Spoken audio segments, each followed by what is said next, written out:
Hello guys, स्वागत है आप सभी का एक और नई नॉवेल वीडियो में। दोस्तों, इस वीडियो में हम सायर की न्यू अवेकन पावर्स के बारे में जानेंगे, सो वीडियो को लास्ट तक जरूर देखिएगा। सो जैसा कि हमने लास्ट एपिसोड में देखा था, लॉन्ग हाउ चैन और उसकी टीम स्लेइंग डीमन टीम से फाइट कर रही थी, जहां पर लॉन्ग हाउ चैन एक स्लेइंग डीमन के अटैक से बचने के लिए कैप्टन टियान किंग का मिथ्रिल फाउंडेशन अर्मन पहन लिया था। जिसके बाद वो सारे डीमन उन लोगों के सोल को सीज करने की कोशिश करते हैं, मगर डीमन हंटिंग स्क्वाड ने उन पर काउंटर अटैक करके उन्हें घायल कर दिया था। और तभी वह अहबाव भी आ जाता है जो उन पर प्रेशर डालने लगता है। अब आगे नॉवेल की स्टार्टिंग में हम देखते हैं अहबाव उन सबको देखकर हंसने लगता है और अपनी टीम से उन पर अटैक करने के लिए कहता है। और फिर अहबाव हवा में उड़ते हुए पर्पल कलर की एक लाइट बॉल रिलीज करता है, जिससे एक खतरनाक डिमोनिक बियर बाहर आ गया था, जो आते साथ ही डीमन हंटिंग स्क्वाड पर अटैक करना शुरू कर देता है। तो 17th king great demon hunting squad का मैजिक आइस स्टॉर्म टेक्निक का यूज करता है, जिससे स्लेइंग डीमन और डिमोनिक बियर पीछे हो गए थे।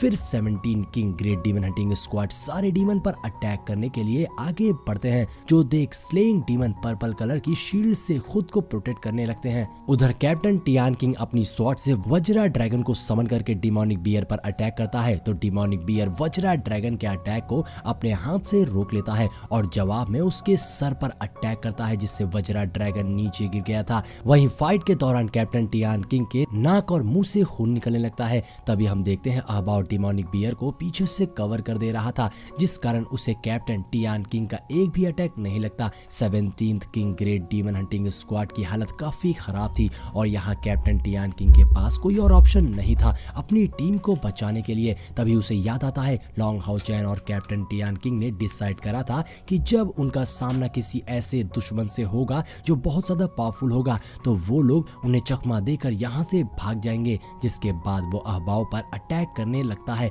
लेकिन अहबाव उसके अटैक को डॉज करके उस पर एक के बाद एक पंच मारने लगता है। पर फिर भी कैप्टन टियान किंग हार नहीं मानता, क्योंकि उसका एक ही मकसद था, खुद को सेक्रीफाइस करके अपनी टीम को बचाए। कैप्टन टियान किंग काफी मुश्किल से उससे फाइट कर रहा था, पर तभी लॉन्ग हाउ चैन अपनी विंग्स को एक्टिवेट करते हुए अहबाव पर डीमन वाइपिंग स्लैश से अटैक करता है, जो देख अहबाव काफी गुस्से में आ जाता है और वो अपना हाथ हवा में उठाकर एक ऑरेंज एनर्जी रिलीज करता है, जिससे सभी एक बैरियर में कैद हो गए थे। तब अहबाव लॉन्ग हाउ चैन से कहता है, फैंटेसी पैराडाइज में तुमने जो भी करा वो ठीक नहीं था, इसलिए आज तुम मेरे हाथों से नहीं बचोगे। इतना कहते ही वहां पर 50 डीमन हंटर रिमूवर टीम आ गई थी, जो देख लॉन्ग हाउ चैन काफी सरप्राइज था और वो चाहता तो अपनी टीम को टावर ऑफ इटर्निटी में टेलीपोर्ट कर सकता था, लेकिन फिर 17th डीमन हंटिंग स्क्वाड अकेले पड़ जाती, क्योंकि वो उन्हें टावर ऑफ इटर्निटी के बारे में नहीं बता सकता था। जिसके बाद अहबाव सारे डीमन हंटर रिमूवर को पीछे हटने के लिए कहता है। और दोस्तों, नॉवल में यहाँ पर टियान किंग लॉन्ग हाउ चैन को अपना मिथ्रिल फाउंडेशन अर्मर दे देता है,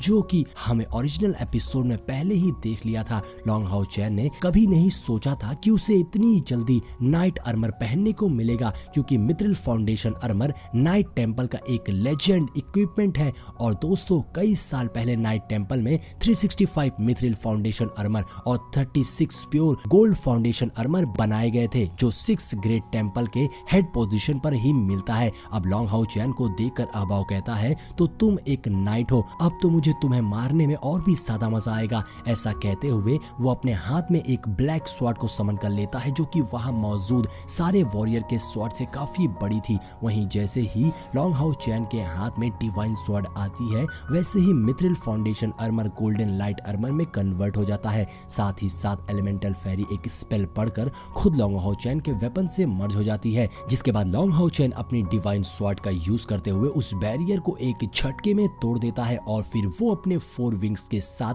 आगे बढ़ते हुए अहबाव पर अटैक कर देता है, जहां अहबाव भी उसके अटैक से बचने के लिए काउंटर अटैक कर रहा था। पर अहबाव लॉन्ग हाउ चैन पर काफी भारी पड़ रहा था, जिससे लॉन्ग हाउ चैन काफी घायल हो गया था। इसलिए लॉन्ग हाउ चैन अपनी कंडेमिंग रिवॉल्विंग स्वॉर्ड से उस पर अटैक करने लगता है। वही दूसरी ओर लॉन्ग हाउ चैन की टीम भी उन डीमन से काफी अच्छा फाइट कर रही थी। पर बात करें सायर की, तो वो बहुत ज्यादा एग्रेशन में उन डीमन से फाइट कर रही थी। उधर भले ही अहबाव की स्पिरिचुअल पावर 1 लाख पॉइंट्स थी, मगर फिर भी लॉन्ग हाउ चैन उसे काफी अच्छी टक्कर दे रहा था। अहबाव ने अपने पिछले कल्टीवेशन में खुद की पावर्स को बहुत ज्यादा बढ़ा लिया था। तभी हम देखते हैं फाइट के दौरान लॉन्ग हाउ चैन की कंडेमिंग रिवॉल्विंग स्वॉर्ड इवॉल्व हो जाती है, जिससे उसके स्वॉर्ड की ताकत काफी बढ़ गई थी। इसलिए अब अहबाव उसके अटैक को बहुत मुश्किल से ही रोक पा रहा था। यहाँ तक उस स्वॉर्ड के अटैक से अहबाओ की बड़ी वाली स्वॉर्ड टूट जाती है।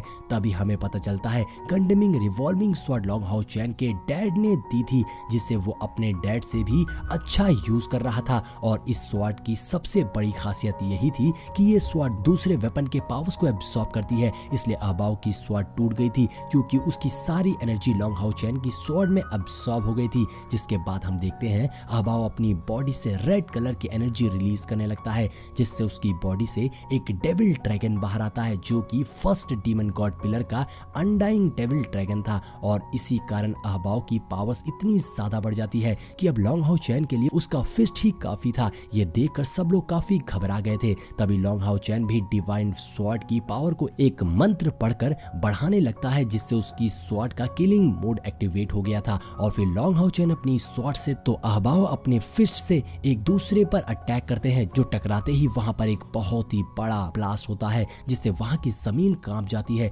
वहीं बात करें अहबाओ और लॉन्ग हाउ चैन की, तो वो दोनों उस एक्सप्लोजन से पीछे हो गए थे। जिसके बाद अहबाओ लॉन्ग हाउ चैन से कहता है, अच्छा बेटा, जब तुझे लग गया कि तू मुझसे हार जाएगा तो तूने गॉड की पावर्स को बोरो कर लिया अपनी स्वॉर्ड में। जिसपे लॉन्ग हाउ चैन कहता है, तू भी तो अपनी पावर्स बढ़ाने के लिए फर्स्ट डीमन गॉड पिलर से पावर लिया है। उधर लॉन्ग हाउ चैन की टीम की हालत काफी खराब थी, क्योंकि उन सब ने सोल लिंकिंग चेन के डैमेज को डिस्ट्रीब्यूट कर दिया था। वहीं अहबाओ कहता है, आज अगर तुम मेरे सामने अपनी जान की भीख भी मांगोगे तो मैं तुम्हें नहीं छोड़ूंगा, क्योंकि तुम्हें मारने के लिए मैंने बहुत दिन कल्टीवेशन करा है। तो लॉन्ग हाउ चैन कहता है, अगर तुम 3 साल और कल्टीवेशन करोगे तो भी मुझे हरा नहीं पाओगे। जिसपे अहबाओ कहता है, अच्छा तो तुम्हें लगता है कि आज तुम मेरे हाथों से बच जाओगे, तो ये तुम्हारी भूल है। तो लॉन्ग हाउ चैन कहता है, तो अभी पता चल जाएगा। उसके इतना कहते ही सायर तुरंत यूयू के पास जाकर उसके गले पर अपना डैगर रख देती है, जिसका मतलब था सायर ने यूयू को सीज कर लिया था। जो देख अहबाओ और बाकी डीमन काफी शॉक थे।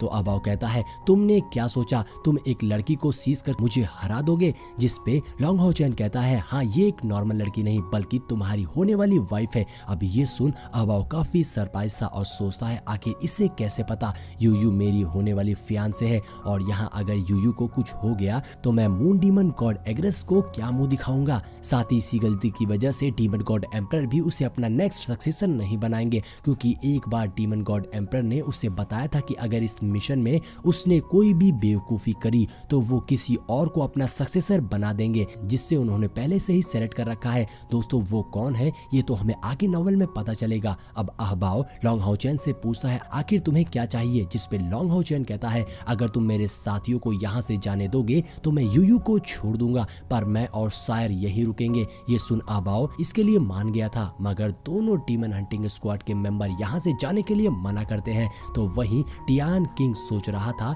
लॉन्ग हाउ चैन की एज, स्ट्रेंथ और कल्टीवेशन को देखकर लगता है कि ये नाइट टेंपल का बहुत इंपॉर्टेंट पर्सन है, इसलिए मुझे उसे सुरक्षित यहाँ से बाहर ले जाना होगा। पर तभी हैन यू सबको समझाते हुए कहता है, अगर हम कैप्टन की हेल्प ही करना चाहते हैं तो हमें यहाँ से जाना होगा, और मुझे पूरा विश्वास है कैप्टन खुद और सायर को कुछ नहीं होने देंगे। ये सुन सब बाहर जाने के लिए मान गए थे, जिसके बाद वो सब लॉन्ग हाउ चैन को बाय बोलकर वहां से निकल जाते हैं। और इधर हम देखते हैं सायर काफी तकलीफ में थी, जो देख लॉन्ग हाउ चैन समझ गया था कि सायर की body as a god awaken होने वाली है, क्योंकि इस फाइट में सायर काफी ट्रिगर्ड होकर फाइट कर रही थी, जिस कारण उसकी फाइटिंग स्पीड अवेकन के पीक पर पहुंच गई थी। लॉन्ग हाउ चैन सोच रहा था कि अभी वो सायर को टावर ऑफ इटर्निटी में भी टेलीपोर्ट नहीं कर सकता, क्योंकि शायद उससे सायर के अवेकन में भी प्रॉब्लम होगी। अब सायर ने यूयू को छोड़ दिया था, और फिर लॉन्ग हाउ चैन यूयू के पास जाकर धीरे से बोलता है, मैं तुम्हें एक जगह टेलीपोर्ट कर रहा हूँ, और अगर तुमने मेरे खिलाफ जाने की हिम्मत करी तो सायर तुम्हारे अंदर लगे हुए